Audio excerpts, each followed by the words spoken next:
अस्सलाम वालेकुम, hope you are all doing good and awesome. आज की इस क्लास को बनाने में थोड़ा सा टाइम लग गया। ये वाली वीडियो थोड़ी सी लेट आई है, थोड़ी सी नहीं काफ़ी ज़्यादा ही लेट आई है, बिकॉज़ लास्ट दिनों में थोड़ा सा सिक था। उम्मीद है आप लोग ठीक ठाक होंगे, खैरियत से होंगे। आज की क्लास का हमारा जो मेन टॉपिक है उसमें हम लोग जो है स्कोप्स वगैरह को थोड़ा सा कवर करेंगे। देखिए, स्कोप को कवर करेंगे, मैप को कवर करेंगे और फॉर लूप को। स्कोप को मैं ज़्यादा इन डेप्थ कवर नहीं करवाऊँगा। स्कोप को जो है मैं आपको जो उसका बेसिक कॉन्सेप्ट है ना स्कोप का, वो समझा दूंगा, ठीक है। उसके बाद स्कोप्स वगैरह जो भी है ना वो आपकी प्रैक्टिस से आपको क्लियर होते चले जाएंगे, ठीक है, इंशाल्लाह। और उसके बाद जो है हम लोग मैप और फॉर लूप वगैरह वाली साइड मूव ऑन करेंगे। फॉर लूप के लिए जो है हम लोगों ने ऑलरेडी हमारा जो टॉपिक है टाइटल केस वाली वीडियो जो है उसके अंदर हम लोगों ने फॉर लूप को अच्छे से एक्सप्लेन किया था, बट आई अगेन डू। तो मैं एक फंक्शन फोल्डर बनाता हूँ, स्कोप्स मैप्स फॉर लूप्स, ठीक है। और इसके अंदर मैं इंडेक्स डॉट टी एस की एक फ़ाइल बना लेता हूँ, टर्मिनल ओपन कर लेता हूँ साथ साथ ही। और इस टर्मिनल को मैं करता हूँ C D scopes minus maps minus 4, क्योंकि मेरा टर्मिनल मेन फोल्डर में ओपन है और मुझे इस सब फोल्डर के अंदर नेविगेट करना है मेरे टर्मिनल को, तो मैंने कुछ इस तरह से कर लिया। देन मैं यहाँ क्लियर कर देता हूँ। अच्छा, सबसे पहले हम स्टार्ट करते हैं स्कोप से। स्कोप्स क्या हैं उससे उसको पढ़ने से पहले देखें, आप लोगों को ये पता होना चाहिए कि मैं जो हूँ टाइप स्क्रिप्ट के अंदर 3 कीवर्ड से जो है वेरिएबल इनिशियलाइज कर सकता हूँ। पहला है मेरे पास var, दूसरा है मेरे पास let, ठीक है, तीसरा है मेरे पास const। ये 3 कीवर्ड्स हैं मेरे पास जिनके थ्रू जो है मैं जो हूँ अपना वेरिएबल क्या कर सकता हूँ, इनिशियलाइज करवा सकता हूँ। अब आप लोग कहेंगे कि भाई मैंने वार लिखा तो क्या ज़रूरी है मैं डेटा टाइप स्ट्रिंग ही रखूँ या नंबर ही रखूँ? कॉन्स्ट में क्या रिक्वायर्ड है कि भाई मैं जो हूँ सिर्फ और सिर्फ वेरिएबल स्टोर करा सकता हूँ? तो नहीं, it's totally dependent on you. आपके यूज़ केस पे डिपेंड करेगा कि भाई आप जो है वार के कीवर्ड से बना रहे हैं, लेट के कीवर्ड से बना रहे हैं या कॉन्स्ट के कीवर्ड से। यहाँ पर जो है आप वार के कीवर्ड का भी यूज़ कर सकते हैं, जहाँ पर जिस मर्ज़ी चाहें आप डेटा टाइप उसको असाइन कर सकते हैं, चाहे आप वार यूज़ करें, लेट यूज़ करें या कॉन्स्ट यूज़ करें। बट अब ये 3 चीज़ें अलग अलग दी गई हैं तो इनका कुछ ना कुछ रीज़न तो होगा ना कि भाई ये चीज़ें क्यों दी गई हैं, इन चीज़ों का जो है मेन यूज़ केस क्या है, या इन तीनों में डिफरेंस क्या है। अच्छा, कॉन्स्ट का एक मेन डिफरेंस आप लोगों को मैं बता देता हूँ। अच्छा, कॉन्स्ट के मतलब फॉर सपोज जो है मैंने अगर जैसे लेट के कीवर्ड से एक वेरिएबल बनाया माई एज, तो मैं क्या कर सकता हूँ यहाँ पर कंसोल डॉट लॉग में अगर मैं माई एज कराता हूँ तो यहाँ पर जो मेरे पास कंसोल आएगा वो क्या आ रहा होगा, 20 आ रहा होगा, ठीक है। अब मैं जो हूँ यहाँ पर क्या कर सकता हूँ, my age is equals to 30, और अगर मैं इसके बाद यहाँ पे कंसोल डॉट लॉग कराऊँगा माई एज को तो यहाँ पे मेरे पास 30 भी आउटपुट में आ रहा होगा, ठीक है। T S C index dot T S node index dot J S 20 और 30 आ गया, ठीक है। ये लेट का कीवर्ड से मैंने एक वेरिएबल बनाया था माई एज का, और उसको जो है मैं यहाँ पे अपडेट करके उसकी वैल्यू प्रिंट करवा सकता हूँ, ठीक है। बट जो कॉन्स्ट के नाम से फॉर सपोज अगर मैंने यही माई एज वाला जो वेरिएबल है कॉन्स्ट के कीवर्ड से बनाया होता, तो कॉन्स्ट का मतलब क्या है कि भाई ये जो वेरिएबल है ना इसकी जो वैल्यू है वो क्या रहेगी, कांस्टेंट रहेगी। इट इज़ नॉट चेंजेबल, मैं इस वैल्यू को अपडेट नहीं कर सकता हूँ। अगर हम यहाँ पे एरर पढ़ें तो मेरे पास क्या आ रहा है, can not assign to my age because it is a constant. तो ये पता लगा कि भाई जो लेट का कीवर्ड है ना, फॉर सपोज अगर मैं वार से बनाता तो भी मैं चेंज कर सकता हूँ। मीन्स वार और लेट जो है हमारे पास वो क्या है, अगर हमने वार या लेट से कोई कीवर्ड बना दिया, वार लेट से कोई वेरिएबल बना दिया अगर, so it can be changed, means उसकी वैल्यू हम चेंज कर सकते हैं। Const is a constant, its value can't be changed, ठीक है।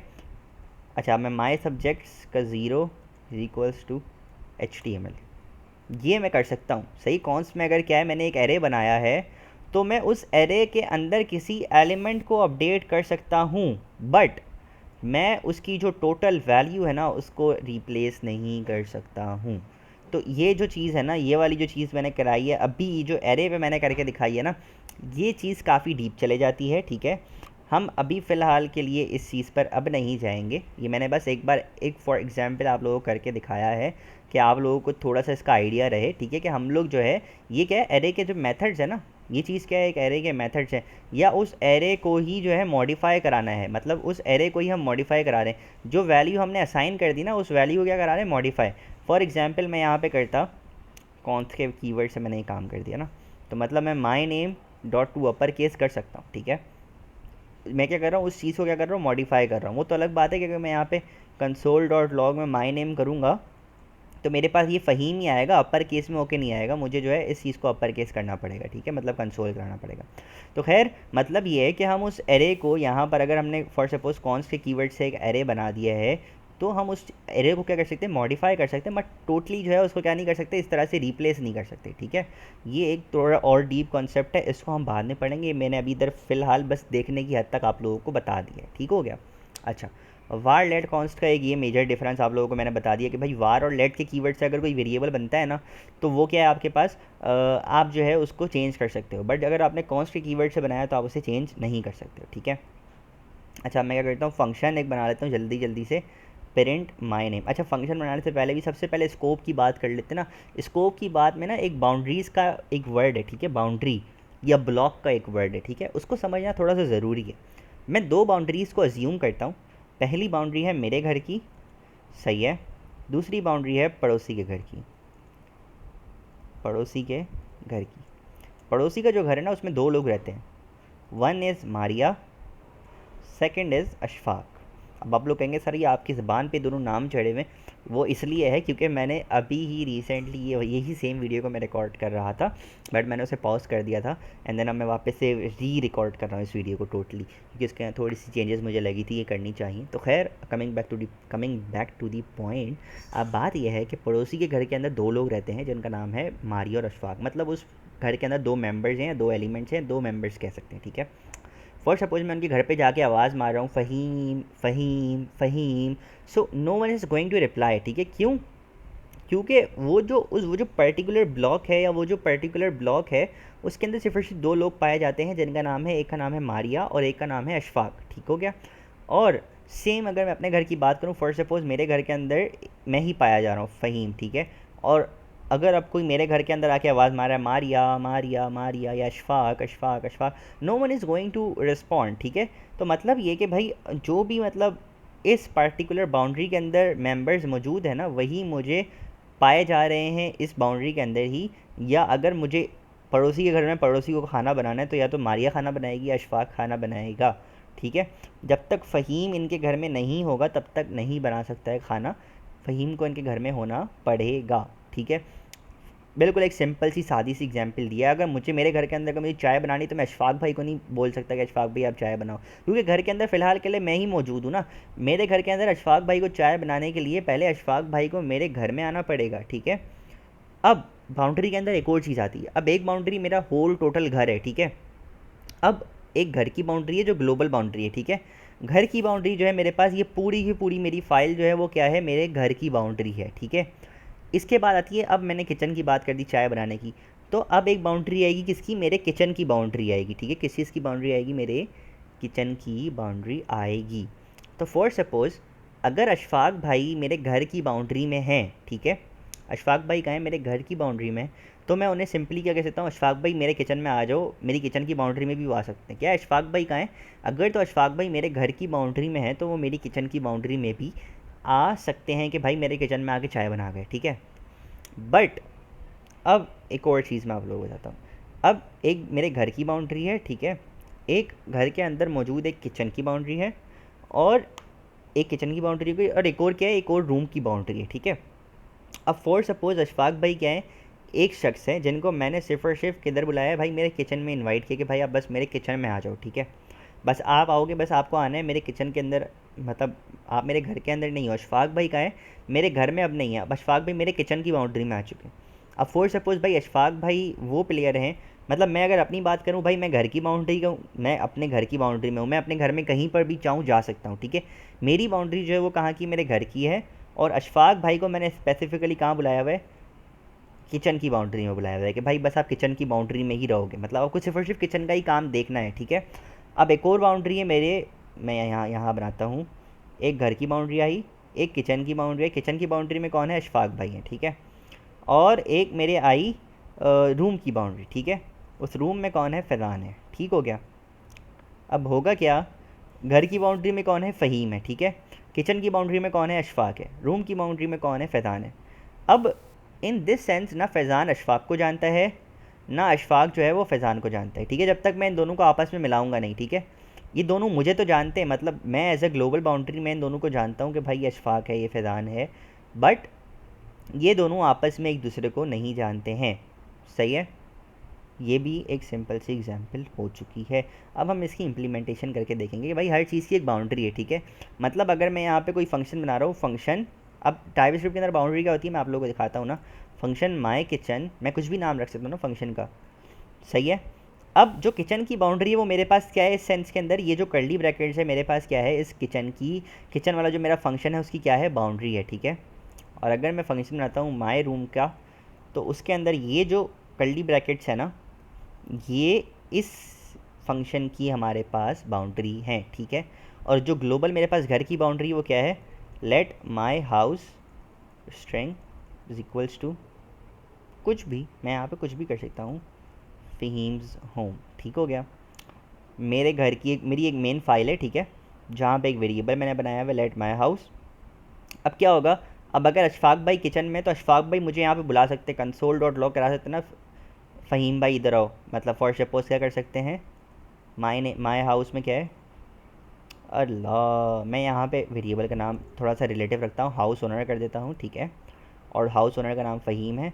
हाउस ओनर प्लीज़ यहाँ पर आ जाएं, ठीक है। अब इस किचन के अंदर है कौन, let person in is equals to Ashfaq, ठीक है। अब समझने की बात क्या है, अब मैं क्या करता हूँ, यहाँ पर आ जाए पर्सन इन कॉलिंग, कॉलिंग, ठीक है भाई। अब समझने की बात है, बहुत अच्छे से समझिएगा इस चीज़ को। वेरिएबल का नाम क्या है, हाउस ओनर।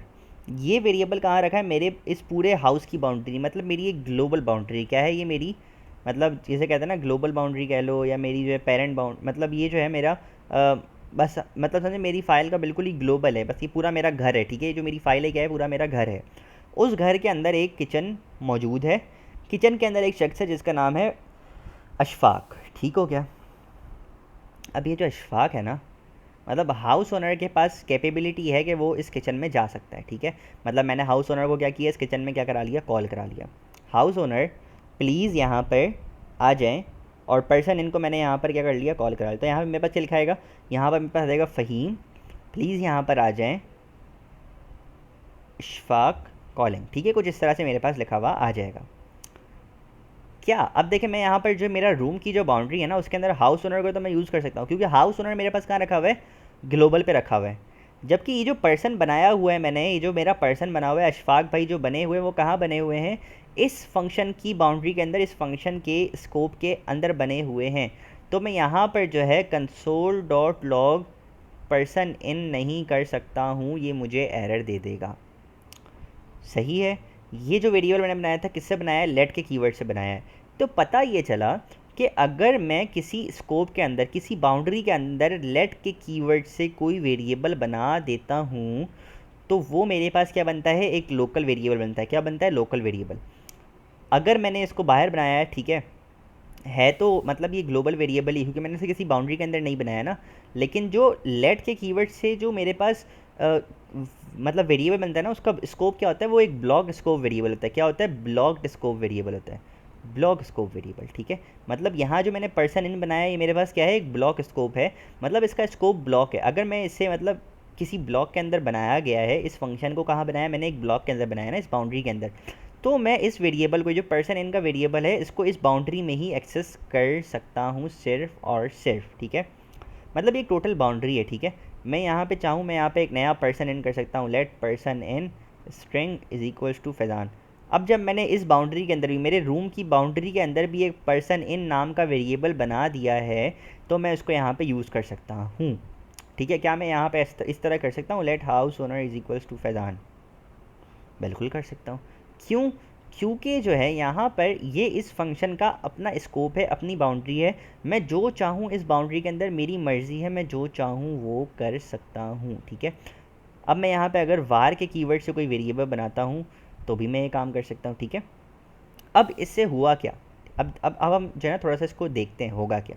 अच्छा, पहली चीज़ मैं यहाँ पे देखूँगा, अब ये जो वार है, वार के कीवर्ड से अगर जो मैं कोई वो बनाता हूँ, मेरा वेरिएबल बनाता हूँ, तो वो ब्लॉक स्कोप नहीं होता, वो जो है पूरा का पूरा मतलब कि उसका कोई स्कोप नहीं होता। वो मतलब किसी ऐसा नहीं है कि अगर मैंने वार के कीवर्ड से यहाँ बना दिया है तो मैं उसे इसके बाहर यूज़ नहीं कर सकता। वो एक थोड़ी सी डिफरेंट मतलब जो है इसके इस पर हम नेक्स्ट टॉपिक में आते हैं, ठीक है। अभी हम आते हैं, पहले हम लेट को ही थोड़ा सा ना देखते हैं। पहले हम यहाँ पे वार के कीवर्ड से भाई मैंने एक वेरिएबल बनाया जिसका नाम है हाउस ओनर। मैं कंसोल डॉट लॉग में क्या कराता हूँ, हाउस ओनर को फिलहाल मैं यहाँ पे देख रहा हूँ कि भाई हाउस ओनर है क्या, ठीक है, हाउस ओनर है कौन। उसके बाद जो है मैं हाउस ओनर को यहाँ पर भी फंक्शन मैंने कॉल कराया माई किचन का, देन करवाया माई रूम का, ठीक है, कॉल करवा दिए, एंड देन मैं यहाँ पे console dot log house owner वापस करा रहा हूँ। अच्छा, अब सोचने की बात है कि अब मैंने यहाँ पे देखें एक वेरिएबल बनाया जिसका नाम है हाउस ओनर, ठीक है। तो यहाँ पे फ़हीम आ रहा होगा मेरे पास, सही है। उसके बाद माई किचन का एक वेरिएबल है जिसके अंदर एक वेरिएबल बना हुआ है पर्सन इन के नाम से।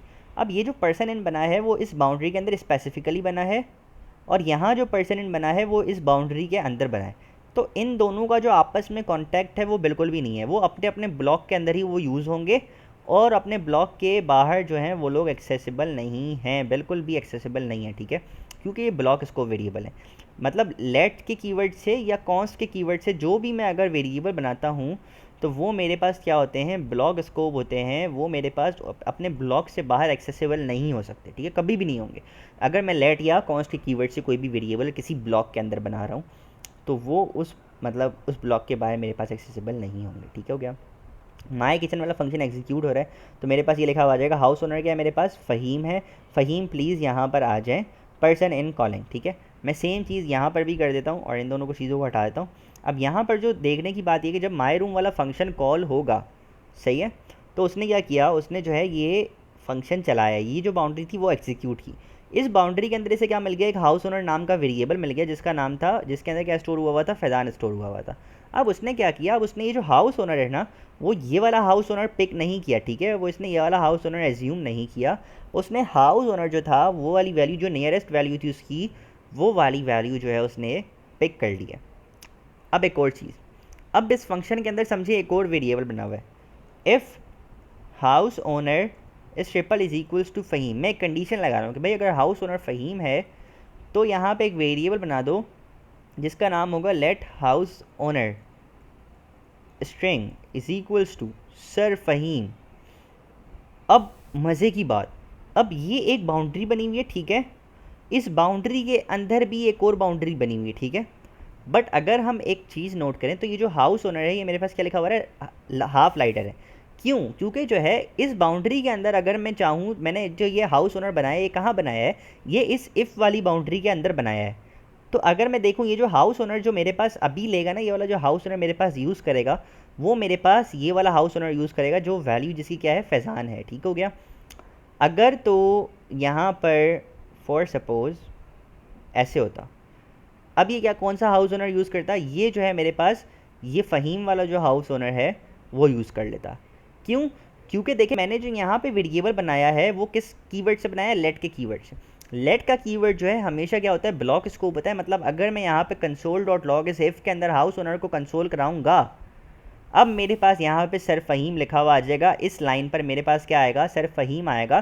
क्योंकि जो लेट के कीवर्ड से वेरिएबल बनता है या कॉन्स्ट के कीवर्ड से वेरिएबल बनता है वो मेरे पास ब्लॉक स्कोप होता है। मतलब वो उस ब्लॉक के अंदर ही मैं यूज़ कर सकता हूँ, उसकी वैल्यू मुझे उस ब्लॉक के अंदर ही मिलेगी। अदरवाइज़ जो ये हाउस ओनर मैंने यहाँ पे लाइन नंबर 32 पे यूज़ किया है, अब लाइन नंबर 33 पर वो क्या करता है, वो अपने इस पेरेंट ब्लॉक के अंदर देखता है, ये जो माई रूम वाला ब्लॉक है उसके अंदर देखता कि भाई आया कि कोई वेरिएबल बना हुआ है जिसका नाम हाउस ओनर है। अच्छा भाई बना हुआ है तो इस फैज़ान को यूज़ कर लो। अगर नहीं बना हुआ होता तो ये क्या करता, ये इस वाले वेरिएबल को यूज़ करता जिसका नाम है फ़हीम, ठीक हो गया। और फिर उसके बाद ये यहाँ पर अगर तो भाई देखता कि यार अगर हाउस ओनर फ़हीम है, अच्छा भाई तो इस ब्लॉक के अंदर ही एक वेरिएबल एक और बना दो जिसका नाम होगा हाउस ओनर, और उसको आप लोग क्या करा दो, कंसोल करवा दो। अब अगर मैं यहाँ पे वार के कीवर्ड से करता ना ये काम, अब गड़बड़ वाली बात है। गड़बड़ वाली बात क्या है, अब अगर आप लोग यहाँ पे देखें ना, कह रहा है variable house owner is used before being assigned. क्यों, ऐसा क्यों हो रहा है? अगर मैं ये इफ़ की कंडीशन हटा दूंगा ना तब तो ये बहुत ईजी है। बट ये क्या कह रहा है, ये मेरे पास ये कह रहा है कि भाई आपने जो है ना इस इफ़ के ब्लॉक के अंदर एक वेरिएबल बनाना चाहे, आप इस नाम से एक वेरिएबल बना रहे हैं। क्योंकि अब देखिए मैंने एक वेरिएबल अगर वार के कीवर्ड से बना दिया है ना, तो मैं उसे रिक्रिएट तो कर सकता हूँ, मसला नहीं है। बट मैं क्या कर रहा हूँ, मैं इस ब्लॉक के अंदर ही इसे रिक्रिएट कर रहा हूँ, कंडीशन भी मैंने इस पर लगाई हुई है, और मैं कह रहा हूँ कि भाई इसी को यूज़ करना है। तो मतलब एक काफ़ी ज़्यादा खिचड़ी सी पक रही है, ठीक है, इस वजह से एरर आ रहा है। अगर मैं सिर्फ और सिर्फ यहाँ पे ट्रू लिख दूँ, जिसकी वजह से जो ये कंडीशन है मेरे पास, ऑलवेज जो ये वाला ब्लॉक है वो क्या होगा, एग्जीक्यूट होगा, ठीक है।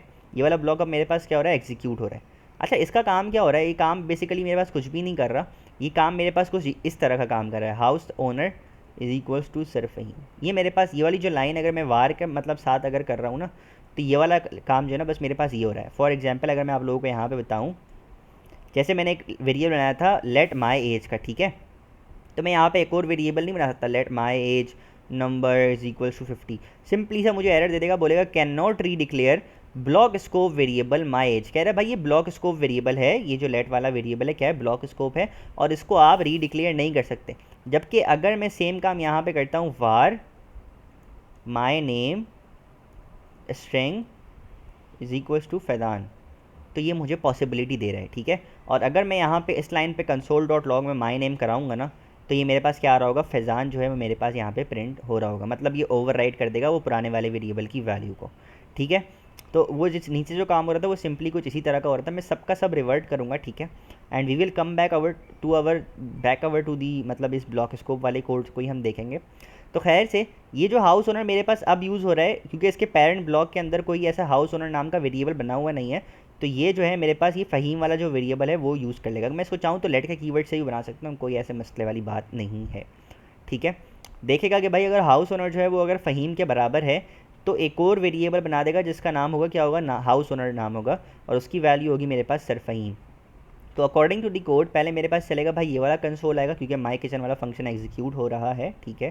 देन उसके बाद मेरे पास माई रूम वाला जो है वो वाला जो ये वाला जो ब्लॉक है ये चलेगा, ठीक है। देन उसके बाद मेरे पास पहला कंसोल आ जाएगा सर फ़हीम, एंड देन इसके बाद मेरे पास लिखा आएगा फ़हीम प्लीज़ यहाँ पर आ जाएँ, पर्सन इन फैज़ान कॉलिंग, ठीक है। एंड देन उसके बाद आखिरी में जो मेरे पास हाउस ओनर आएगा, अब हम देखते हैं इधर मेरे पास क्या आएगा, क्योंकि हाउस ओनर डायरेक्टली मेरे पास कहाँ से आ रहा होगा, ये वाला हाउस ओनर आ रहा होगा जो कि मेरे पास क्या है, फ़हीम आ रहा होगा, ठीक हो गया।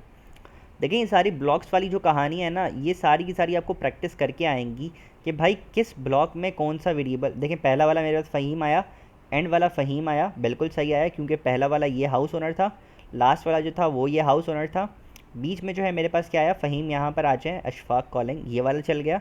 देन उसके बाद मेरे पास क्या आया, सर फ़हीम, वो इस वाली लाइन से आया, क्योंकि हाउस ओनर जो था वो फ़हीम के था बराबर था, कंडीशन मैच हुई और ये वाला ब्लॉक चल गया। देन एंड पर मेरे पास क्या आया, फ़हीम प्लीज़ यहाँ पर आ जाए। फ़हीम जो है वो मेरे पास कहाँ से उठ कर आया है, ये वाले वेरिएबल से उठ के आया, ठीक है।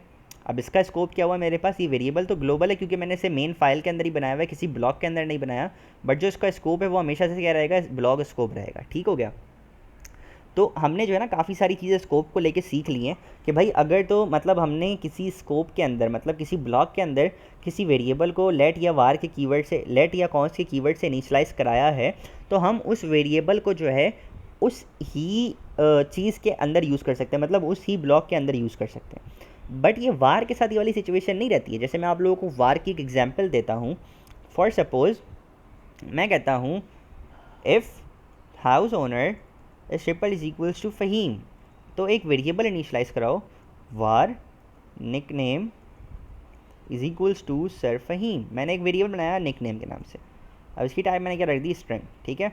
और मैं कंसोल, अब आप लोग कहेंगे सर वार का जो स्कोप होता है वो तो ग्लोबल होता है, वार का जब स्कोप ग्लोबल होता है तो क्या ये मेरे पास यहाँ एक्सेसिबल होगा, ouch, why it isn't possible, कह रहा variable not nickname is use before being assigned. अब मसला क्या होता है, अब देखिए मसला ये टाइप स्क्रिप्ट जो है ना मुझे यहाँ पे कह रहा है, टाइप स्क्रिप्ट कह रहा है कि भाई देखो हाउस ओनर जो है वो अगर तो फ़हीम है तो एक वेरिएबल बनाओगे आप वार के कीवर्ड से, ठीक है, तो ही एक वेरिएबल बनेगा। मतलब अगर तो भाई ये कंडीशन लेट से फॉल्स होती है, इन केस अगर फॉल्स होती है तो क्या होगा, ये वाला वेरिएबल बनेगा ही नहीं। जब ये वाला वेरिएबल बनेगा ही नहीं तो हम इसे यूज़ ही नहीं कर सकते, चाहे फिर वार के कीवर्ड से हो या लेट के कीवर्ड से हो, बन ही नहीं रहा ना, इनिशियलाइज ही नहीं हो रहा। तो अब हम जो है यहाँ पे एरर हैंडलिंग के लिए एक और एल्स लगा देते हैं, और उस एल्स के अंदर भी हम सेम नाम का वेरिएबल क्या करते हैं, इनिशियलाइज कराते हैं, बट हम किस कीवर्ड से कराया, वार के कीवर्ड से। समझ रहे मेरी बात को। जैसा कि मैंने आप लोगों को बताया वार का जो स्कोप होता है ना वो ग्लोबल स्कोप होता है, ठीक है। मतलब अगर मैंने उसको किसी ब्लॉक के अंदर बनाया है तो वो मुझे उस ब्लॉक के बाहर भी एक्सेसिबल हो सकता है। बट हमें अप्रोप्रिएटली तरीके से देखना पड़ेगा अगर हम टाइप स्क्रिप्ट यूज़ कर रहे हैं कि भाई आया कि वो फंक्शन मतलब जो वेरिएबल है वो बन भी रहा है या नहीं बन रहा, ठीक है। क्योंकि अगर मैं सिर्फ इफ़ लिखता हूँ ना तो इफ़ का मतलब है कि भाई अगर हाउस ओनर फ़हीम है तो ही ये निकनेम बनेगा, अदरवाइज़ नहीं बनेगा। फॉर सपोज अगर मैं यहाँ पे कुछ इस तरह कराता हूँ house owner triple is equals to Faheem, अभी भी जहाँ तक मेरा ख्याल है ये वाला कोड चलेगा तो नहीं। अगर मैं डायरेक्टली यहीं करा देता तो चल जाता सेम ब्लॉक के अंदर, मसला नहीं था। बट हम क्या चाह रहे हैं, हम चाह रहे हैं कि हम उसे उस ब्लॉक के बाहर यूज़ करना देखेंगे भाई किस तरह से एक्सेसिबल हो सकता है। तो हमने क्या करना था, हमने एरर हैंडलिंग करनी थी कि भाई एल्स मतलब अगर ये कंडीशन ट्रू नहीं भी हो रही ना तो भी आप क्या करोगे, ये वाला वेरिएबल बनाओगे, सही है। तो इसका क्या मतलब हुआ, अगर अब मैं इस कोड को एक्सेस करूँगा तो ये निक नेम जो है वो मेरे पास आ रहा होगा, क्या आ रहा होगा, सर फ़हीम मेरे पास आ रहा होगा। मैं आप लोगों को चला के दिखा देता हूँ, कोई मसले वाली बात नहीं है, ठीक है। अगर मैं यहाँ पे अब करता हूँ नोड इंडेक्स डॉट जेएस तो देख रहे हैं आप लोग मेरे पास क्या लिखा हुआ आ रहा है, सर फ़हीम लिखा हुआ आ रहा है। वो किसकी बदौलत है, इस वेरिएबल वाले जो वार का कीवर्ड मैंने यूज़ किया है ना, इसका सबसे बेस्ट यूज़ केस मेरे पास क्या हुआ यहाँ पर कि भाई ये अगर मैंने वेरिएबल किसी ब्लॉक के अंदर इनिशलाइज करा दिया है तो उस ब्लॉक के बाहर भी ये मुझे एक्सेसिबल है। अगर मैं यही सेम काम लेट के कीवर्ड से करता ना तो ये मेरे पास एक्सेसिबल होता ही नहीं, कहता कि भाई आप सिर्फ और सिर्फ इस ब्लॉक के अंदर रहते हुए ही जो है ना इस वेरिएबल को आप क्या कर सकते हो, यूज़ कर सकते हो। सारी ऊपर की जितनी भी बातें थी ना उन सबका लुब्बे लुबाब बिल्कुल ये आ गया कि भाई वार से जो आप कीवर्ड बनाओगे, चाहे आप फिर ये कौन से ही बनाओगे ना कॉन्स्ट, तो भी जो है आप उसको उस ब्लॉक के अंदर ही एक्सेस कर सकते हो, उस ब्लॉक के बाहर एक्सेस नहीं कर सकते हो, ठीक हो गया। सारी बातों का लुब्बे लुबाब ये आ गया हमारे पास जो अभी हमने एंड पे देखा। और साथ में जो हमने ये वाली जो काम दिया ना, एक मेन बाउंड्री फिर उसके अंदर एक और बाउंड्री, ये भी एक मेन चीज़ थी। तो ये सारी चीज़ें आपके यूज़ केस पे डिपेंड करती हैं और आपकी प्रैक्टिस करने से आपको मज़ीद क्लियर हो जाएंगी, ठीक हो गया। सारा का सारा कोड अप कर देते कमेंट आउट। अब शराफत से आते हैं थोड़ा सा ना एरे वाली साइड पर, ठीक है। आप सबको पता है भाई एरेज जो है ना वो मेरे पास किस तरह होते हैं, let my users let my students string का एरे इज इक्वल्स टू माज सहर और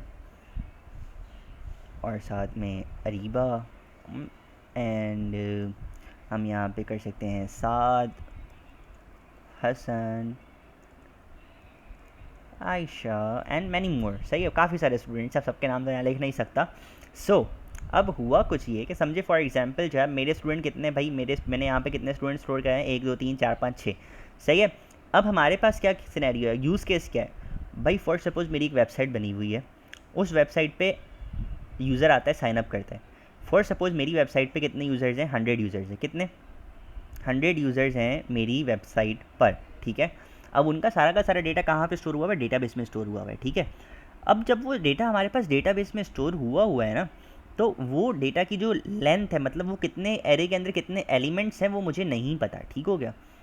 वो मेरे पास जो डेटा आ रहा होगा, हर यूज़र का क्या होगा, एक ऑब्जेक्ट होगा, की वैल्यू पेयर्स में होगा, उसमें यूज़र का नाम होगा, यूज़र की ईमेल होगी, यूज़र का एड्रेस हो सकता है, यूज़र का फ़ोन नंबर हो सकता है, there can be anything in an object. और मल्टीपल ऑब्जेक्ट्स का क्या आ रहा होगा, मेरे पास एक एरे आ रहा होगा। फिलहाल तो मैंने यहाँ पे नाम लिखे हैं, स्ट्रिंग लिखा है, मेरे पास टाइम शॉर्ट है तो मैंने सिर्फ और सिर्फ यूज़र के नेम्स लिखे हैं, ठीक है। फॉर सपोज स्टूडेंट्स के नेम लिख दिए मैंने यहाँ पर, ठीक है। अब मेरा एक प्लेटफॉर्म बना हुआ है, ठीक है, और उसके अंदर क्या है, मल्टीपल यूज़र्स जो हैं वो आके साइन अप कर रहे हैं। अब मैं एज एन एडमिन, क्योंकि एप्लीकेशन मेरी है, मैं चाह रहा हूँ कि भाई मैं जो हूँ ना हर यूज़र को बेसिकली देखूँ कि भाई मेरी वेबसाइट में कितने यूज़र हैं, मतलब उनका जो डेटा है ना वो मेरे पास शो हो रहा हो एक लिस्ट के अंदर, किसके अंदर, एक लिस्ट के अंदर।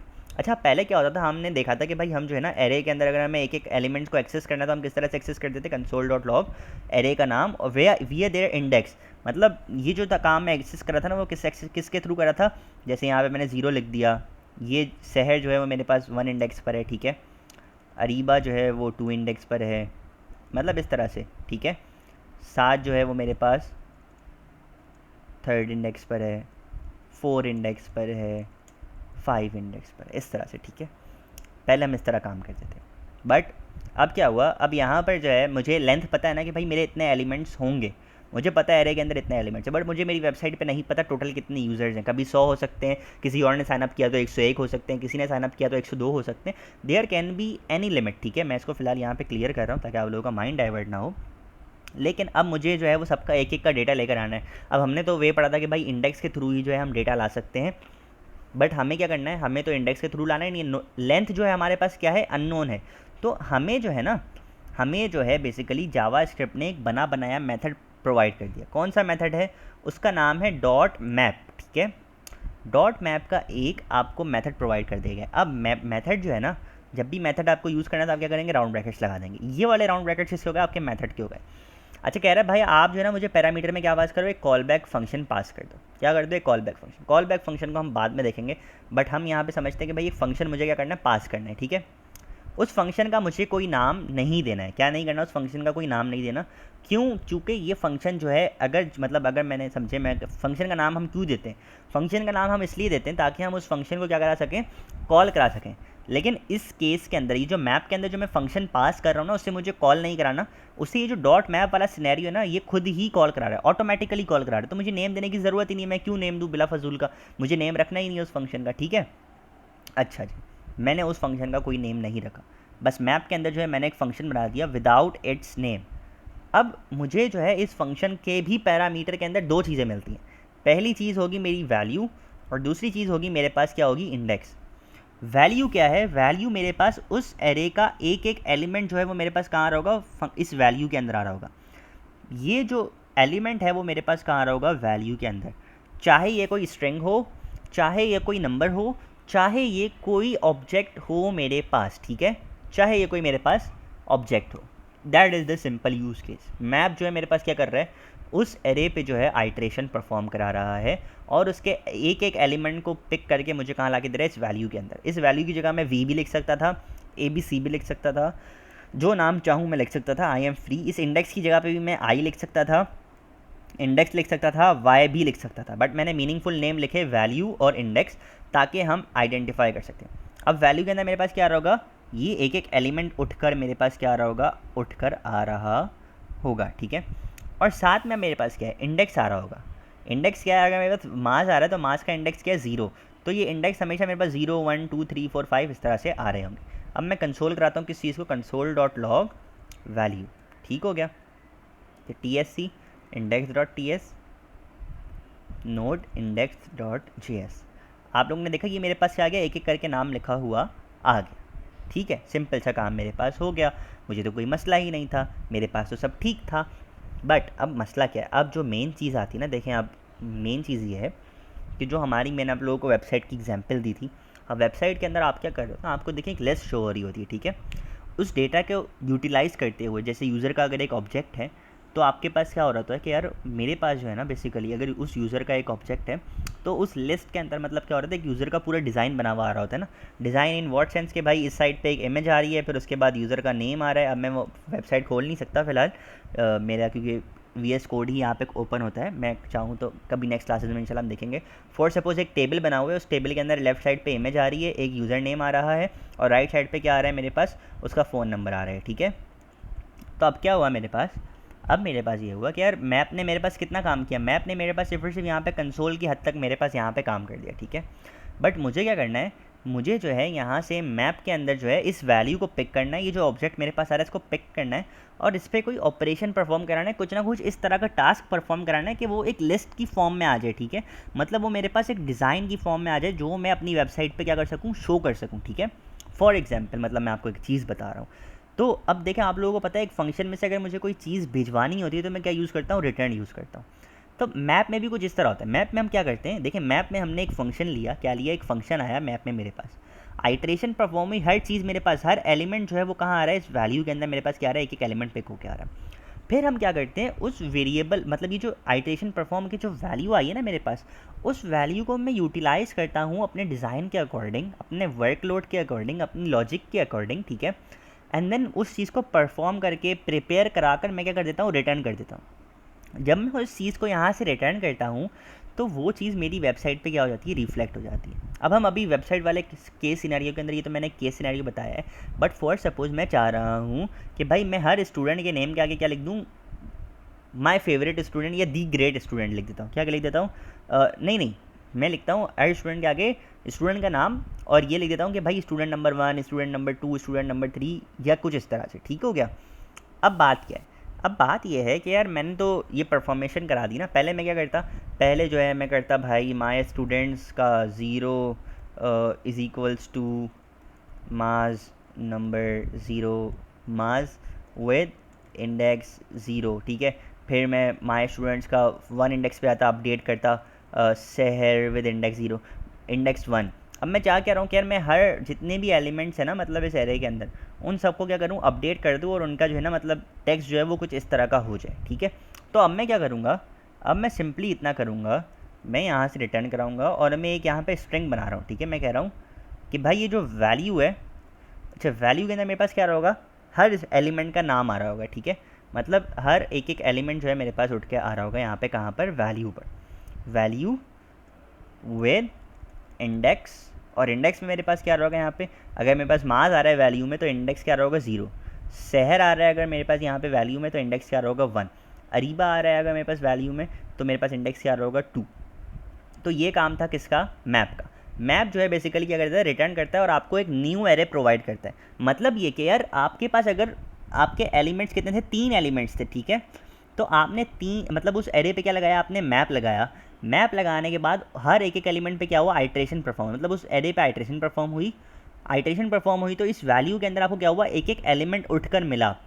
फिर आपने उस एलिमेंट पर जो है कुछ अगर क्या कहते हैं, कुछ एक्शन परफॉर्म कराना चाहे या उस पिछले वाले एरे को मद्देनज़र रखते हुए नए वाले एरे को मॉडिफाई कराना चाहा अगर, तो ये मैप जो है वो काम कर देता है। अब जब मेरे पास मैप से जो चीज़ रिटर्न हुई है तो मेरे पास क्या आ रहा होगा, मेरे पास एक नया एरे मिल रहा होगा। मुझे क्या मिलेगा, एक नया array with the same length of elements. मतलब उसके अंदर भी कितने एलिमेंट्स होंगे, 3 एलिमेंट्स होंगे अगर मेरे मेन एरे के अंदर 3 एलिमेंट्स है जिस पर मैंने मैप लगाया है। अगेन रिपीट करता हूँ, माई स्टूडेंट्स डॉट मैप एक मैप जो है वो एक मेथड है, ठीक हो गया।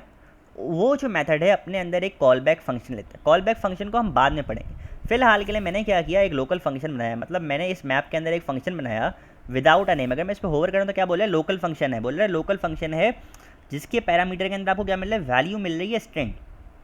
ये जो स्ट्रिंग है ना, ये मेरे पास क्या है, ये टाइप यहाँ से आ रही है, ठीक है। और ये जो इंडेक्स है वो हमेशा एक नंबर में होगा, 0 1 2, सही है। और रिटर्न टाइप मेरे पास क्या बता रहा है, अगर मैं यहाँ देखूँ इस फंक्शन की रिटर्न टाइप क्या है, स्ट्रिंग है। क्यों, क्योंकि इसकी रिटर्न टाइप यहाँ से बता रहा है कि भाई स्ट्रिंग है। तो खैर मैप परफॉर्म हुआ, फंक्शन आया मेरे पास, फंक्शन लिया इसने। इस फंक्शन में वैल्यू के अंदर मुझे एक एक एलिमेंट उठ के मिल रहा होगा, मास, शहर, अरीबा, साद, हसन और आयशा। वो मेरे पास यहाँ पे आ गए वैल्यू के अंदर। फिर मैंने क्या किया, मैंने कहा ये जो मैप परफॉर्म हुआ है ना, अगर आप यहाँ पे मैप को पढ़ते हैं तो देखिए यहाँ पे मैप के अंदर मेरे पास क्या आ रहा है, ये मैप बता रहा है कि यार इसकी जो रिटर्न टाइप है, इस मैप की रिटर्न टाइप क्या है, स्ट्रिंग का एरे है, ठीक है। फॉर सपोज़ अगर मैं यहाँ पे ये हटा देता हूँ तब भी ये जो मैप है क्या कह रहा है, वॉइड, मतलब इसकी रिटर्न टाइप हमने कुछ बताई नहीं है। कह रहा भाई एक एरे रिटर्न होगा, उसकी रिटर्न मुझे नहीं पता उसमें क्या आ रहा होगा। फॉर सपोज अब मैं यहाँ पे करता हूँ let mapped data is equals to. अब हम पहले इसको कंसोल करा के देखते हैं कि अगर मैंने उस मैप में से कुछ रिटर्न नहीं कराया तो अभी मेरे पास इस मैप डेटा में आएगा क्या, ठीक है, और क्यों। पहले हम इस चीज़ को नोट करते हैं ना कि भाई क्या रिटर्न कराना ज़रूरी है या नहीं है। देख रहे हैं मेरे पास क्या आ रहा है, अनडिफाइंड रिटर्न हो रहा है। क्यों, क्योंकि मैंने यहाँ से कुछ रिटर्न ही नहीं कराया। मतलब ये कि मैंने जो है सिर्फ और सिर्फ इस मैप का काम किस लिए लिया, मैंने जो है इस मैप का काम सिर्फ और सिर्फ मेरे एलिमेंट्स पर आइट्रेशन परफॉर्म कराने के लिए लिया, ठीक है। ज़रूरी नहीं है मैं रिटर्न कराऊँ, अगर मेरा यूज़ केस है रिटर्न वाला तो ही मैं रिटर्न कराऊँगा, अदरवाइज़ मुझे रिक्वायर्ड नहीं है कि मैं जो हूँ इस मैप में से ये वाला काम करवाऊँ ही करवाऊँ। मैं चाहूँ तो भाई बस मैं आइट्रेशन परफॉर्म कराने के लिए अगर मुझे बस इतना सिर्फ और सिर्फ ये वाला काम करना है, भाई मैंने डेटा देखा था जैसे अगर आप लोगों ने यहाँ पर देखा हो, तो मैं मैप को सिर्फ और सिर्फ इसलिए भी यूज़ कर सकता हूँ, ठीक है, कि बस मैंने जो है यहाँ पे डेटा देख लिया भाई मेरे एलिमेंट्स कौन कौन से हैं मेरे इस एरे के अंदर। बट अगर मैं चाह रहा हूँ कि यार ये जो एलिमेंट्स है ना, इनको मुझे क्या कराना है, थोड़ा सा इनके अंदर जो है ना एडिशन करानी है, थोड़ा सा इन ही वैल्यूज़ को मद्देनज़र रखते हुए इन पर एक्शन परफॉर्म कराना है, तो मैं क्या कर सकता हूँ, मैं यहाँ पर रिटर्न भी यूज़ कर सकता हूँ, ठीक है।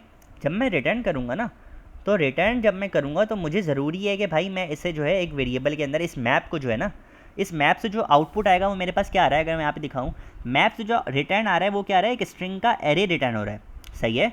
तो मतलब ये कि इस मैप डेटा के अंदर मेरे पास एक एरे स्टोर हो जाएगा, ठीक है, एरे विद दी अपडेट। मतलब ये जो होगा ना, इस तरह के एलिमेंट्स होंगे, ठीक है। मतलब मास की जगह क्या लिखा जाएगा, मास विद इंडेक्स 0, इस तरह से करके पूरा एक एरे बनेगा मेरे पास। और वो एरे किसको असाइन हो जाएगा, इस मैप डेटा को असाइन हो जाएगा।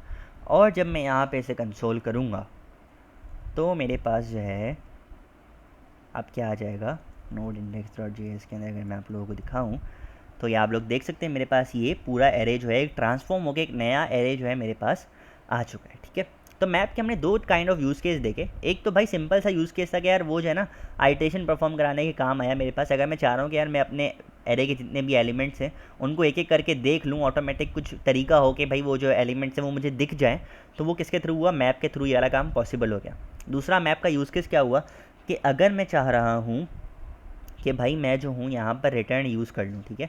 मैं ये चाह रहा हूँ कि यार मैं जो हूँ इस सेम जो एरे के अंदर एलिमेंट्स मौजूद है उन ही को अगर मैं मॉडिफाई करवाना चाह रहा हूँ कि भाई उनके अंदर मैं मॉडिफाई करके कुछ चेंजेस कर लूँ, तो वो भी सेम काम मैं किस में कर सकता हूँ, मैप के थ्रू कर सकता हूँ रिटर्न को यूज़ करते हुए। मैं जो मैंने फंक्शन बनाया है उसमें से एक चीज़ रिटर्न करा दूँगा। जब मैं वो रिटर्न कराऊँगा तो मेरे पास सेम मुझे जो मतलब जो ये मैप है उसको मैं एक वेरिएबल में असाइन कर सकता हूँ।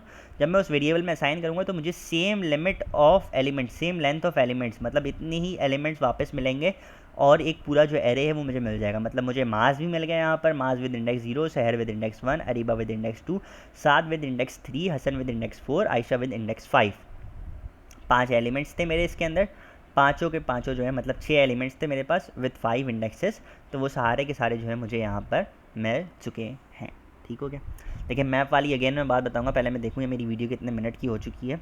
वीडियो ऑलरेडी जो है मेरे पास 41 मिनट्स की जा चुकी है।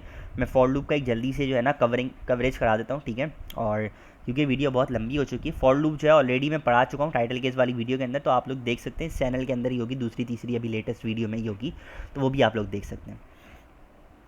अच्छा, फॉर लूप जो होता है ना, बेसिकली देखें आप, फॉर लूप जो है आपके कोड के अंदर जो है ना, अगर आपको कुछ काम रिपीटेडली परफॉर्म कराना है, कुछ टास्क रिपीटिशन पे परफॉर्म कराना है, तो आप उसके लिए क्या यूज़ करते हैं, फॉर लूप। फॉर सपोज़ मुझे अगर 2 का टेबल प्रिंट कराना है तो मैं किस तरह कराऊंगा, 2 multiply by 1 is equals to 2, 2 multiply by 2 is equals to 4, 6, इस तरह से करके। कितनी लंबी हो जाएगी अगर मुझे 20 तक प्रिंट कराना है, 2 मल्टीप्लाई 1 2 2 2 2 ज़ा 2 3 ज़ा 2 4 ज़ा 2 5 ज़ा। अगर मुझे इस तरह से लंबी करानी है तो मुझे 20 लाइन्स ऑफ कोड क्या करनी पड़ेंगी, लिखनी पड़ेंगी, ठीक है।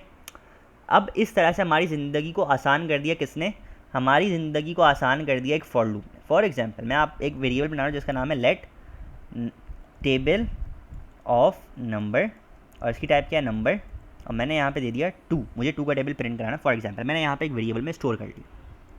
फिर मैंने जो है यहाँ पर अब लगाते हैं हम फॉर लूप। अब फॉर लूप का काम क्या है, देखेंगे जो फॉर लूप है ना ये 3 चीज़ें लेता है। पहली चीज़ होती है एक आइट्रेशन, ठीक है। सेकंड होती है एक कंडीशन, और थर्ड होती है इम्प्लीमेंटेशन, या जब लूप चल जाए तो उसके बाद क्या करना है, एडिशन सब्ट्रैक्शन जो भी, ठीक है। अच्छा देखें ये मैंने गलत लिख दिया, पहला होता है इनिशियलाइजेशन। सॉरी, मैं आप लोगों को वापस से यहाँ पे कर देता हूँ। सबसे पहला जो फॉर लूप लेता है ना, समझे, फॉर लूप के अंदर एक स्टार्ट पॉइंट देना है आपको और एक एंड पॉइंट देना है, ठीक है। और बीच में आपको बताना है कि यार स्टार्ट पॉइंट से एंड पॉइंट तक जाएगा कितने स्टेप पर, ठीक है। फॉर सपोज फॉर लूप के अंदर आपको एक इनिशियलाइजर देना है। मैं इस फॉर लूप के अंदर एक इनिशियलाइजर बना रहा हूँ, let I is equals to 0। अब टेबल क्या होता है, 2 1 ज़ा 2 होता है ना, तो भाई स्टार्ट किससे होगा, 1 से स्टार्ट होगा, ठीक है। 1 से स्टार्ट होगा, 2 1 ज़ा, और एंड कहाँ पे करना है, 2 10 ज़ा, मतलब मुझे कितनी बार चलाना है, जो रिपीटिशन परफॉर्म करानी है वो कितनी बार परफॉर्म करानी है, 1 से लेकर 10 तक। तो मैं कहता हूँ I is less than 11। Less than 11 कितना होता है, 10, मतलब 1 2 3 4 5 6 7 8 9 10। 10 तक आएगा तो ये लूप क्या हो जाएगा, रुक जाएगा। ये कंडीशन है, ठीक है, ये क्या है, कंडीशन है कि भाई अगर तो आई इज़ लेस देन 11 तो क्या करते रहो, लूप को चलाते रहो, ठीक है। तीसरी चीज़ मैंने ये बतानी कि भाई अच्छा यार आई अगर 11 से छोटा है, लूप तो चला रहा हूँ, फिर उसके बाद आई को इंक्रीज़ भी तो करना है ना। आई फॉर सपोज अगर आई 1 ही रह गया, ठीक है, और ये लूप चल रहा है, लूप के अंदर क्या है, कर्ली ब्रैकेट जो है वो क्या है, लूप की बॉडी है। अब फॉर सपोज लेते हैं कि भाई आई जो है मेरे पास क्या है, 1 है, आई 1 है, कंडीशन क्या है, आई इज़ लेस देन 11, तो ये कर्ली ब्रैकेट चल गया। भाई आई 1 था, आई 11 से छोटा था, कर्ली ब्रैकेट जो थे वो मेरे पास चल गए। कर्ली ब्रैकेट में मैंने क्या लिखा, console dot log template detail table of number multiply by I is equals to table of number multiply by I. Table of number क्या है मेरे पास, 2, मैंने यहाँ लिखा 2 मल्टीप्लाई बाय 1, ये मैंने स्ट्रिंग में लिखा है 2 मल्टीप्लाई बाय 1, क्या है, आई मेरे पास क्या था 1, is equals to 2 multiply by 1 क्या हो जाएगा, मेरे पास 2 आ जाएगा। तो ये कुछ इस तरह से आउटपुट आएगा, ये लिखा हुआ आएगा मेरे पास 2 multiply by 1 is equals to 2, ठीक है। अब मैंने आपको क्या करा, फॉर लूप क्या करता है, रिपीटिशन परफॉर्म कराता है। अब मैंने सिर्फ और सिर्फ इतना कहा है कि भाई आई क्या हो, 1 हो और आई जो हो 11 से छोटा हो, तो ये जो लॉजिक है ना ये परफॉर्म करा दो, ठीक है। अब उसने क्या किया, उसने ये वाला कोड कॉल कराया, सही है, वापस आया ऊपर, कहाँ पर आया, वापस ये वाली कंडीशन को देखने आया। आई मेरे पास क्या है, स्टिल क्या है, 1 है, आई अभी क्या है मेरे पास 1 है, 1 जो है 11 से छोटा है, तो वापस से वाला कोड उसने परफॉर्म करा दिया। कोड परफॉर्म कराने के बाद ये जो कर्ली ब्रैकेट में लिखा था ये परफॉर्म कराया, वापस ऊपर आया, वापस इसने क्या देखा, भाई आई क्या है 1, अभी भी आई 1 है, 1 क्या है 11 से छोटा है, तो इसने क्या किया, वापस से प्रिंट करा दिया। तो ये हमारे पास काइंड ऑफ इनफाइनाइट लूप बन गया। इनफाइनाइट मतलब चलता गया चलता गया चलता गया चलता गया चलता गया चलता गया चलता गया, कोई एंड पॉइंट था ही नहीं। क्यों, क्योंकि मैंने यहाँ पे तो बता दिया कि भाई आई जो है वो 1 है, तो हमें यहाँ पे बताना पड़ता है थर्ड वाली जो मैं कंडीशन बता रहा हूँ ना, मतलब थर्ड वाली चीज़ देखें, ये मैंने यहाँ पे कॉलन लगाया हुआ है, ये जो कॉलन या semi colon I am not sure, ये आई थिंक ये है सेमी कॉलन है, ठीक है। तो ये जो मैंने यहाँ पे लगाया हुआ है ना, ये बेसिकली सेपरेटर है, ये सेमी कॉलन जो है सेपरेट कर रहा है। पहले में मैंने क्या करा है, एक वेरिएबल इनिशियलाइज कराया। अब आई लिखना ज़रूरी नहीं है, यहाँ पे मैं वाई भी लिख सकता हूँ, लेकिन फिर मुझे यहाँ पे वाई यूज़ करना पड़ेगा जहाँ जहाँ पे मैंने आई को यूज़ किया, सही है। मतलब ये यहाँ पे फिर वाई आ रहा होगा, मतलब मैं यहाँ पे कुछ भी लिख सकता हूँ, इनिशियलाइजर का जो नाम है, ठीक हो गया। अच्छा, अब देखिए पहली चीज़ के अंदर मेरे पास क्या आया, इनिशियलाइज़ कराया मैंने इस वेरिएबल को, आई को। सेकंड चीज़ के अंदर मैंने कंडीशन दी कि भाई लूप चलना कब तक है। थर्ड चीज़ के अंदर मुझे बताना है कि जब एक बार सक्सेसफुली ये कोड चल जाए तो उसके बाद आपको क्या करना है। मैं कहता हूँ I plus plus, I plus plus का मतलब ये है कि I is equals to I plus 1, कि भाई आई के अंदर क्या कर दो, आई के अंदर 1 के इंक्रीमेंट कर दो, ठीक हो गया। अब हुआ क्या, अब होता ये कि भाई 1 से स्टार्ट हुआ, आई 1 था, इसने देखा 1 11 से छोटा है, कर्ली ब्रैकेट जो इसने ये वाला कोड था वो चला दिया। कर्ली ब्रैकेट चलाने के बाद सबसे एंड पर जो है इसने ये थर्ड वाली जो चीज़ थी ना, अब यहाँ पे इसने ये कराया, ये वाला जो कर्ली ब्रैकेट के अंदर जितनी भी लाइंस ऑफ कोड लिखा था सारा का सारा परफॉर्म कराने के बाद उसने क्या कर दिया, आई प्लस 1 कर दिया। अब आई जब ये वापस ये वाली कंडीशन चेक करने आया है तो मेरे पास ये जो आई था, इनिशियलाइजर था, ये क्या हो गया, 2 हो गया। इसने देखा भाई 2 जो है वो 11 से छोटा है, अच्छा भाई वापस कर्ली ब्रैकेट चला देता हूँ। कर्ली ब्रैकेट चलाया, सबसे एंड पर आके उसने क्या कर दिया, आई को वापस +1 कर दिया। अब वापस ऊपर चेक करने गया, अब आई क्या था मेरे पास 3 था। इस तरह से चलता गया, बार बार ये वाला कोड क्या करता गया, चलता गया, कर्ली ब्रैकेट्स हमारे चलते गए, एग्जीक्यूट होते गए। अच्छा, अब क्या हुआ, अब समझे, फॉर सपोज भाई चलता गया, 3 हो गया आई, फिर आई 4 हो गया, फिर आई 5 हो गया, फिर आई जो है वो 6 भी हो गया, आई 7 हो गया, आई 8 हो गया, आई 9 भी आ गया। अब आई क्या आ गया मेरे पास, यहाँ पे 9 आ गया। 9 क्या था, 11 से छोटा था। उसने कहा अच्छा भाई लूप कंडीशन चला देता हूँ, सही कंडीशन चलाई। उसके बाद उसने एंड पर आके क्या परफॉर्म कराया, I is equals to I plus 1। अब जब वो वापस ये वाली कंडीशन देखने जाएगा तो अब मेरे पास क्या हो जाएगा, आई क्या था, 10 था, 10 जो है वो मेरे पास 11 से छोटा है, तो उसने क्या किया, ये वाला कोड वापस परफॉर्म करा दिया। मतलब उसने यहाँ पे क्या प्रिंट कराया होगा, उसने यहाँ पे लिखा होगा भाई 2 क्या है, table of number, table of number क्या है 2, मल्टीप्लाई बाय क्या लिखा हुआ है, आई क्या है मेरे पास 10 है अभी इस वक्त पर, इज इक्वल्स टू क्या करेगा, 2 मल्टीप्लाई बाय 10, 2 मल्टीप्लाई बाय 10 क्या हो जाएगा मेरे पास 20। तो इस तरह से ये चलता रहेगा, सही है। 2 मल्टीप्लाई बाय 2 भी चलेगा, 2 मल्टीप्लाई बाय 3 भी चलेगा, हर चीज़ चलेगी, ठीक है, बेस बाय बेस चलती रहेगी। अच्छा, 2 मल्टीप्लाई बाय 10 वाला काम हो गया, ये वाला कंसोल मेरे पास हो गया, सारी की सारी लाइन्स चल गई। अब एंड पे आगे इसने क्या किया, आई को क्या कर दिया, 11 कर दिया। आई को जब उसने 11 किया तो इसने यहाँ पे आके चेक किया कि भाई 11 जो है वो 11 से छोटा है। अब ये कंडीशन मेरे पास क्या हो गई, फॉल्स हो गई। जब ये कंडीशन मेरे पास फॉल्स हुई तो अब ये वाला जो फॉर लूप है मेरे पास टर्मिनेट हो गया। अब ये वाला फॉर लूप मेरे पास नहीं चलेगा, ना ही वो ये कर्ली ब्रैकेट को एग्जीक्यूट करेगा, ना ही वो जाके वाली कंडीशन को चेक करेगा। तो ये एक फॉर लूप का थोड़ा सा ओवरव्यू हो गया, ठीक है। डिटेल थोड़ी सी एनालिसिस आई थिंक मेरे टाइटल केस वाले उसमें मिल जाएगी, अच्छी खासी डिटेल हमने दी थी कि भाई एरे पे हमने किस तरह से फॉर लूप को इम्प्लीमेंट किया था। तो वो आपकी पर्सनल प्रेफरेंस होगी कि आप फॉर लूप यूज़ करें या फिर मैप यूज़ करें या जो भी सिनेरियो है, ठीक है। बट फॉर लूप अपनी जगह पे अपना काम करता है कि भाई वो रेपिटेशन परफॉर्म कराने के काम आता है। TSC index.ts अगर मैं करूँ और मैं नोड index.js कर दूँ अगर यहाँ पर, तो आप देख सकते हैं मेरे पास पूरा का पूरा 2 का टेबल प्रिंट कराने हो गया। मैं चाहता तो भाई मैं 2 को 20 टाइम्स भी जो है मल्टीपल्स उसका ला सकता था। मुझे अब यहाँ पे 10 एक्स्ट्रा लाइंस ऑफ कोड लिखने की ज़रूरत नहीं पड़ी कि भाई मैं जो हूँ अगर कोई टेबल प्रिंट करवाना चाह रहा हूँ, अगर मुझे यहाँ पे 3 का टेबल चाहिए तो मैं यहाँ पे सिंपली 3 लिखूँगा, वेरिएबल चेंज करूँगा। मुझे अपनी वो 20-30 लाइनें चेंज करने की ज़रूरत नहीं पड़ी, बस मुझे सिर्फ और सिर्फ एक जगह पे चेंज करने की ज़रूरत पड़ी, पूरा का पूरा मेरा 3 का टेबल जो है वो भी प्रिंट हो गया। तो फॉर लूप की बेसिक क्या हुई हमारे पास कि भाई ये एक आपको इनिशियलाइज़र परफॉर्म कराना होता है, बस वन टाइम होता है, ये आपने एक बार परफॉर्म बना दिया, सही है, इनिशियलाइज़र आपका। दूसरी चीज़ होती है कंडीशन, ये आपकी हर स्टेप पे परफॉर्म होती है, हर स्टेप पे आके पहले चेक करता है भाई कंडीशन मैच कर रही है या नहीं कर रही। तीसरी चीज़ पे ये आता है कि भाई जब मेरा ये जो लूप की बॉडी है जब ये चल जाएगी तो उसके बाद इस इनिशियलाइज़र का हमें करना क्या है, ठीक है, हमें क्या परफॉर्म क्या कराना है। हमें बिल्कुल ये चीज़ जो हमारी मेन है, ठीक है, हमें इस चीज़ को अप्रोप्रिएट रखना है कि भाई इनिशियलाइज़र के साथ करना क्या है, ताकि हम इनफाइनाइट लूप से बचें। इनफाइनाइट लूप की वजह से आपका प्रोग्राम हैंग कर सकता है, सिस्टम हैंग कर सकता है कि भाई इनफाइनाइट चल गया, चलता जा रहा है चलता जा रहा है चलता जा रहा है, फिर आपको उसको पॉज करना पड़ता है, रोकना पड़ता है कि भाई कंट्रोल चीज़ है कि भाई प्रोग्राम एग्जिट कर रहा हूँ अब मैं, या विजुअल स्टूडियो कोड को क्लोज़ करके या आपका कमांड प्रॉम्प्ट क्लोज़ करके, ठीक है। तो ये चीज़ें मद्देनज़र रखने की बहुत ज़्यादा मतलब ज़रूरत है कि भाई ये सारी चीज़ें हम अप्रोप्रिएट तरीके से रखें फॉर लूप को चलाते हुए। तो आज की क्लास उम्मीद है आप लोगों को समझ आई होगी। अगर कुछ भी ना समझ आया हो तो आप लोग मुझसे डिस्कस कर सकते हैं, इन क्लास आप लोग मुझसे पूछ सकते हैं, या डिस्कॉर्ड पे आप लोग मुझसे पूछ सकते हैं, I am available for that, या कमेंट सेक्शन में भी आप लोग मुझसे पूछ सकते हैं। मोर चेरी ऑन द टॉप, अगर आप लोग चाहते हैं कि भाई कोई क्लास में आपके साथ बच्चा बैठ रहा है जिसको ये सारी चीज़ें अगर नहीं समझ आई हैं, कभी भी उसको कोई कन्फ्यूजन है, so you can actually refer these videos to them, ठीक है। और क्योंकि हमारी वीडियोज़ का मेन मकसद ही है कि जिन बच्चों को अगर समझ नहीं आ पा रहा तो वो भी जो है अपना फुल बेस्ट ट्राई कर सकें, जितना बेसिक बेबी स्टेप से हो सकता है मैं इस वीडियोज़ को लेकर चलता हूँ, ताकि क्लास के जो टॉपिक्स हैं वो अच्छे से आप लोगों को क्लियर हो जाए। सो बाकी मिलते हैं किसी नेक्स्ट वीडियो में, तब तक के लिए अल्लाह हाफ़िज़, टेक केयर, ख्याल रखें अपना।